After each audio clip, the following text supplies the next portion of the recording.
हम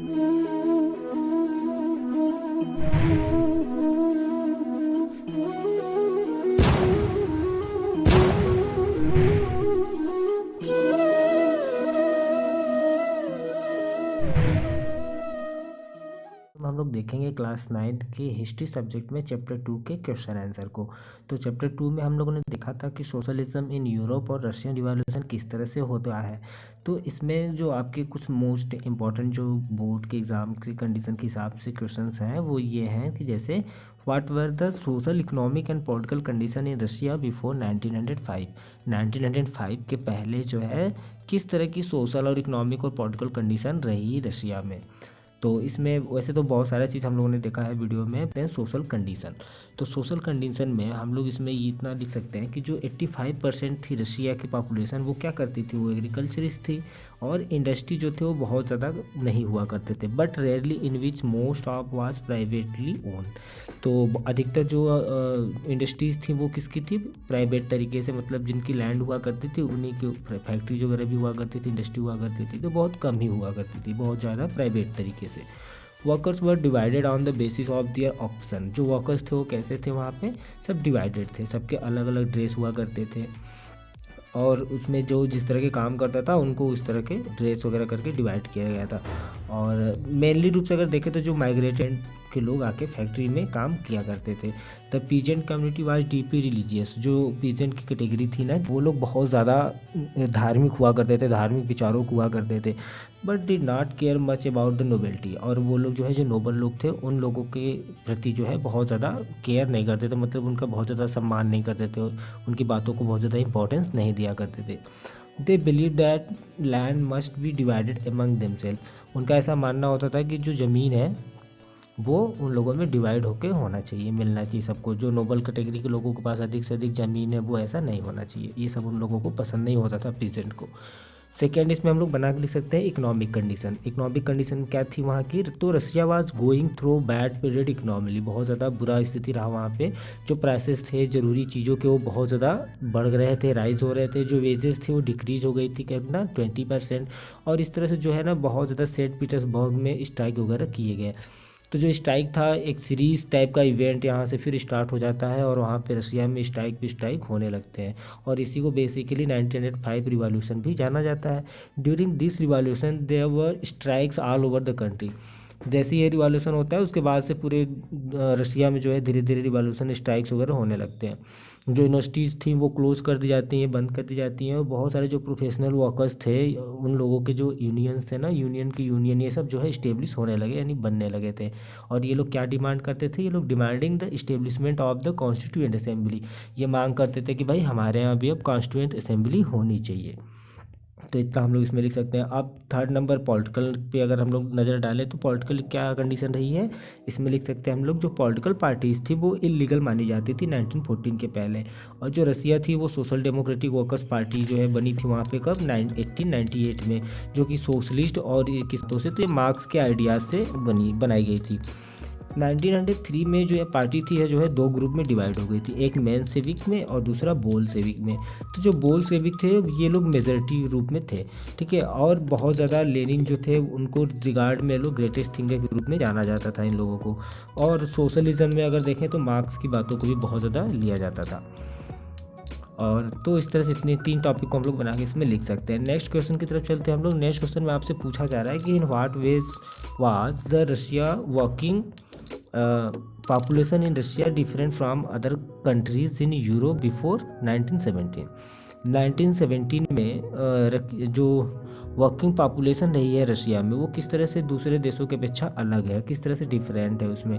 तो इसमें हम लोग लिख सकते हैं कि बेसिकली रूप से जो रशिया में जो लोग थे, जो पॉपुलेशन थी रशिया की, वो बेसिकली कैसी थी, बहुत ज़्यादा डिफरेंट थी 1917 में अगर यूरोप के क्षेत्रों की बात करें तो। और साथ ही साथ जो all Russian workers migrate from village to work in the industrial sector. बहुत सारे रशियन वर्कर्स थे जो माइग्रेट हुए थे गाँव से किधर, इंडस्ट्रियल सेक्टर की तरफ, वहाँ पर जाके जॉब वगैरह खोज रहे थे। Some of them continue to live in villages and went to work daily.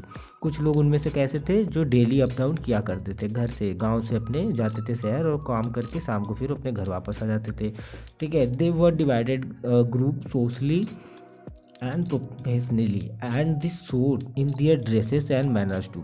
वहाँ पे जो लोग थे उन लोगों का जो ग्रुप था, काम करने वाले वर्कर्स का ग्रुप, वो भी डिवाइडेड था प्रोफेशनली, जिसके जिस तरह से काम होते थे उस तरह का उसमें डिवीज़न, कलर के कपड़े और अलग अलग प्रकार की चीज़ों को देखने से डिफरेंसेस देखने को मिलता था।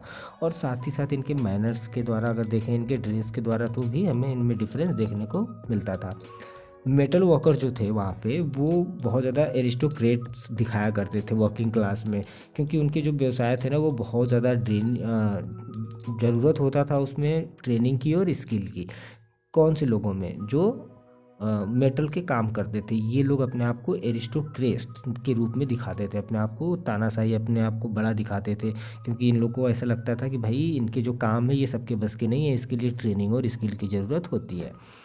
और इसमें लिख सकते हैं हम लोग, nevertheless the working population was united on the front strikes against work conditions on employer training. तो इसमें हम लोग इतना, इसमें शॉर्ट में इतना लिख सकते हैं।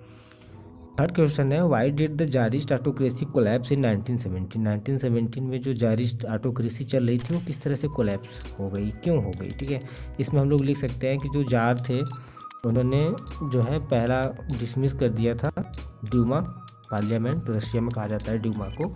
तो जो जार थे, tsar first dismiss the initial 2 dumas and then pack the parliament with the conservatives. Dumas को कैंसिल कर देते हैं और फिर से उसका कॉम्प्लीमेंशन वो बनाते हैं और उसमें केवल कंजर्वेटिव लोगों को शामिल करते हैं। During the first world war the tsar took decision without consulting the duma. First world war के जो जार थे वो जो कुछ भी डिसीजन लेते थे उसमें ड्यूमा का कोई भी सलाह लेना वो ज़रूरी नहीं समझते थे, लेते ही नहीं थे। Large scale costly of Russian soldiers in the war further alienated by the people from the jar. Burning of crops and buildings by the retributive Russia armies created huge shortage of food in Russia. All of these led to the collapse of Tsarist autocracy in 1917. मतलब जो कुछ भी हुआ वहाँ पे, उसके बाद जो लास्ट में रसिया जब हार गई तो वहाँ पे जो लोग थे वो किस तरह से अपने ही फसल को, बिल्डिंग्स को किस तरह से वो ख़राब कर देते हैं, नष्ट कर देते हैं। तो इस तरह से बहुत ज़्यादा शॉर्टेज आ जाती है वहाँ पे फूड की, तो बहुत ज़्यादा प्रॉब्लम होती है। तो इस तरह से जो राजा थे उनके कारण ही, चूँकि वो शासन कर रहे तो उनकी ही जिम्मेदारी बनती है, उनकी ही ऑटोक्रेसी चल रही थी ड्यूमा में, तो इस तरह से उनको फिर अपने पद को इस्तीफा दे देते हैं, ऑटोक्रेसी को छोड़ देते हैं। नेक्स्ट क्वेश्चन की तरफ चलते हैं हम लोग। नेक्स्ट क्वेश्चन पूछा जा रहा है, make 2 list, one with the main event and the effect of the February revolution and the other with the main event and effect of October revolution. यानी आपको फेब्रुअरी रिवॉल्यूशन और अक्टूबर रिवॉल्यूशन के बारे में दो आपको डिस्क्राइब करना है। राइट ए पैराग्राफ लिखना है आपको, on who was involve in each, दोनों में कौन इन्वॉल्व रहा उस पर एक पैराग्राफ लिखना है आपको। हु वर द लीडर्स, कौन लीडर्स रहे हैं इनमें, और what was the impact of each on the Soviet history, Soviet history में इसका क्या प्रभाव रहा है, इस सब चीज़ों को भी आपको लिखना है। तो जो रिवॉल्यूशन हुए फरवरी में, अगर उस पर हम लोग नज़र डालें तो हम लोग को पता है कि देखिए, एक 22 फरवरी को, मतलब 22 फरवरी को फैक्ट्री में जो है लॉकआउट कर दिया गया था, राइट बैंक में जो कि था, ठीक है। और 25 फरवरी को क्या हुआ था, ड्यूमा को डिसॉल्व कर दिया गया था। 27 फरवरी को क्या हुआ था, पुलिस के जो हेडक्वार्टर्स थे वो रैन स्कैन कर लिए गए थे, और रेजिमेंट जो थे सपोर्ट ऑफ वर्कर्स का वो सभी, और फॉर्म एक सोवियत बना दिया गया था। 2 मार्च को क्या हुआ था, the jar abdicated his power. 2 मार्च को जो जार थे, जारिस्ट थे, उन्होंने अपने पद को एब्डिकेट कर देते हैं, वो मिलिट्रियन आके समझाते हैं उनको। तो उसके बाद जो Soviet and Duma leaders form में प्रोविंशियल गवर्नमेंट फॉर रशिया, और रशिया में फिर प्रोविंशियल गवर्नमेंट बना दी जाती है, ठीक है। The February revolution had no political party and its fraud front. जो फेब्रुअरी का रिवॉल्यूशन हुआ उसमें कोई पॉलिटिकल पार्टीज नहीं थी, और it was led by the people themselves, Petrograd had brought down. तो ये जो है खुद ही लोगों के द्वारा ही लाई गई थी, मतलब पेट्रोग्रेड को बनाया गया था, उसमें वहाँ के लोगों के द्वारा ये लाया गया था, और मोनार्की सिस्टम वहाँ का जो था वो हटाया गया था। Thus gain the significance place in Soviet history, trade unions grew in number. उस समय फिर कुछ संख्या में जो ट्रेड यूनियंस थे वो सब भी बनाए जाते हैं जब ये प्रोविंशियल गवर्नमेंट सिस्टम लागू हो जाता है। तो अब अक्टूबर रिवॉल्यूशन में क्या क्या हुआ था, तो अक्टूबर रिवॉल्यूशन में देखिए 16 अक्टूबर को जो मिलिट्री रिवॉल्यूशनरी कमेटी थी ना वो अपॉइंट की गई थी सोवियत के द्वारा। 24 अक्टूबर को क्या हुआ था, जो अपराइजिंग था against provincial government begins, military revolutionary committee controls the city by the night and minister surrender. तो रात में जो लोग घेराबंदी कर लेते हैं ऑफिस के चारों तरफ, तो जो मिनिस्टर होते हैं वो सब जो है अपने आप को सरेंडर कर देते हैं। The Bolshevik gain power, Bolshevik के पास पावर आ जाती है। October revolution was primarily led by the Lenin and his subordinate Trotsky. Trotsky और लेनिन के द्वारा यह जो है लीडरशिप के इनके लीडरशिप में ही यह किया गया था।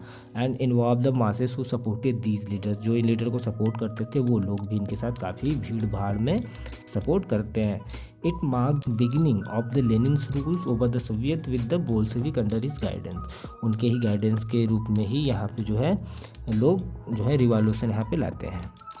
फिफ्थ क्वेश्चन में पूछा जा रहा है आपसे, what were the main changes brought about by the Bolshevik immediately after the October revolution. Revolution October के बाद जो बोल्शेविक थे उनके द्वारा कौन सा ऐसा मतलब चेंज जो है वहाँ पे लाया गया है। तो इसमें हम लोग इतना लिख सकते हैं कि जो मेन चेंज था ना इन बोल्शेविक के द्वारा जो इमीडिएटली आया था अक्टूबर रिवॉल्यूशन के बाद, वो क्या था, बैंक और इंडस्ट्रीज ये क्या हो गए थे, नेशनलाइज्ड हो गए थे। जो मतलब सबके लिए हो गए थे, नेशनलाइज कर दिए गए थे। जो लैंड था ना वो डिक्लेयर कर दिया गया था कि सोशल प्रॉपर्टी है, और इसलिए पीजेंट जो है ना सीज कर लेंगे ज़मीन को, किससे, नोबल लोगों से छीन लेंगे, सीज कर लेंगे। अर्बन एरियाज में जो घर थे वो पार्शनेट कर दिए गए according to the family requirement, जिसको जितनी ज़रूरत थी उतने लोगों में पार्टीशन मतलब होता है उसको विभाजित कर दिया गया, बांट दिया गया। ओल्ड एरिस्टोक्रेसी टाइटल व ban and new uniforms way design for the army and official. तो जो ओल्ड एरिस्टोक्रेसी थी कि कोई बड़ा है कोई तो उसको राजा जी कहना, भैया जी कहना, मतलब जो भी जिससे कि तानाशाही पता चले, जिससे एरिस्टोक्रेसी का पता चलता है, ऐसे टाइटल्स पे बैन लगा दिए गए थे कि कोई किसी को नहीं कहेगा। और साथ ही साथ नए नए जो डिज़ाइन किए गए थे कपड़े आर्मी के लिए, ऑफिशियल के लिए, ये सब भी बनाए गए। New uniforms were introduced for the army and the other officials, और भी लोगों के लिए ये सब बनाए गए। सिक्स क्वेश्चन में है, write a few lines to show what you know about. तो कुलक के बारे में आपको लिखना है, ड्यूमा के बारे में आपको बताना है क्या होता है ड्यूमा, और वीमेन वर्कर्स बिटवीन 1900 एंड 1930 के बीच में वीमेन का क्या स्थिति रहा है वहाँ पे उसको बताना है। लिबरल्स के बारे में बताना है आपको, स्टेलियंस ने क्या क्या कलेक्टिवाइजेशन वाले प्रोग्राम किए थे इनको आपको बताना है। तो बहुत ही ईजी है, इसको हम लोगों ने वीडियो में कवर कर रखा है और बहुत से लोगों को तो याद भी होगा।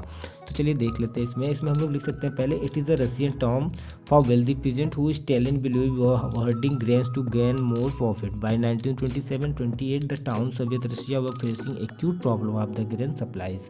Kulak were thought to be partly responsible for this. Also to develop modern forms and run them along the industrial lines, the party under the leadership of Stalin, it was necessary to eliminate Kulak.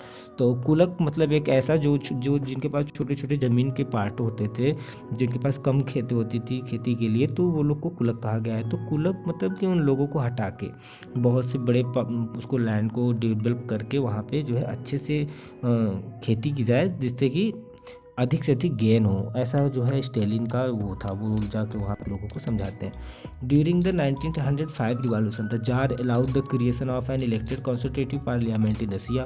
This elected consultative parliament in Russia was called Duma. तो Duma किसे कहते हैं, जो रसिया में parliamentary system के लिए जो लोग जहाँ पे इकट्ठा होते थे, वो जो सदन था, वो जो घर होता था, उसी को ड्यूमा कहते हैं। हम लोग क्या भी होता है, हम लोग क्या उसको पार्लियामेंट कहते हैं। थर्ड में आपसे जो पूछा गया था, they made up 31% of factory labour force by 1914। ये वीमेन के बारे में हम लोग लिख रहे हैं कि 31% इनका नंबर हुआ करता था और जो है 1914 में, लेकिन जो है इनको बहुत ज़्यादा कम ही, लगभग हाफ मतलब आधा ही पेमेंट मिलता था। और 3/4 of the wages given to the men को जो है उनकी तुलना में उसका तीसरा भाग जो है इनको मिलता था, बहुत कम मिलता था। However, initially it were the women workers who led the way to strike during the February Revolution। February revolution में इसी यही कारण है कि ये लोग फिर इसमें स्ट्राइक करती हैं। फोर्थ का है, आप लिख सकते हैं इसमें, they space a nation that was the tolerate towards all religions. ठीक है, तो लिबरल्स कौन से लोग थे? वो लोग जो चाहते थे कि भाई कि एक ऐसा राष्ट्र हो, ऐसा नेशन हो जो कि टॉलरेट करे किसको? सभी प्रकार के रिलीजियंस को। One that would protect individual right against the government. Government के साथ साथ एक कोई ऐसा होना चाहिए जिम्मेदार इंडिविजुअल, जो इंडिविजुअल के राइट को, जो उनके अधिकारों को, सभी के अधिकारों की रक्षा करे। All of the liberals wanted to an elected parliamentary form of governance. They believed that the right to vote must only belong to men, that to the ones who were property holders. इनका ऐसा मानना था कि ये जो है हमारे देश में पार्लियामेंट्री सिस्टम होना चाहिए गवर्नमेंट्स का, और जो है इसमें जो वोट देंगे ना, वो लोग कैसे होने चाहिए? वो या तो मेन होने चाहिए, या फिर ऐसे होने चाहिए जिनके पास बहुत ज़्यादा प्रॉपर्टी है। मतलब सबको ये लोग वोटिंग देने का अलाउंस तो नहीं देते थे, नहीं मानते थे, ऐसा बिलीव नहीं करते थे, लेकिन फिर भी ये वोटिंग चाहते थे। ऐसे लोग लिबरल्स थे। स्टेलिन के अगर हम लोग काम के बारे में देखें, कलेक्टिवाइजेशन, तो इसमें हम लोग लिख सकते हैं, Stalin believe that collectivisation of agriculture would help to improve in grain supplies in Russia. He began to collectivisation in 1929। All peasants were forced to cultivate in collective farms kolkhoz. The bulk of the land and implements were transferred to the ownership of the collectivized farm. Many peasants protested such attempts and destroyed the livestock to show their anger. Collectivization did not bring the desired result in the food supply situation, turn even rose in सबक्वेंटल years. तो इसमें यही बताया जा रहा है आपसे कि Stalin विश्वास करते थे भाई कि सब लोग मिलकर खेती करेंगे ना, तो ज़्यादा जो है गेन होगा, रसिया में सप्लाई ज़्यादा होगी, सबके लिए फूड वगैरह ज़्यादा अच्छे से हो जाएंगे। इसलिए उन लोगों ने सबको फोर्स किया, पीजेंट वगैरह को, कि आप लोग कलेक्टिवाइजेशन प्रोग्राम पे ही वर्क करिए। कल्टिवाइजेशन की लोगों ने भी उसमें जो है प्रोटेस्ट करना शुरू कर दिया। और ये क्वेश्चन आप लोग कर लीजिएगा, इसको बहुत ईजी है। अगर आपको कोई और डिस्क्रिप्टिव रूप में चाहिए तो आप इसमें से सीधे जाके आप यूट्यूब पे S@B चैनल में आप सारे वीडियोज़ अवेलेबल है, उसको आप लोग देख सकते हैं।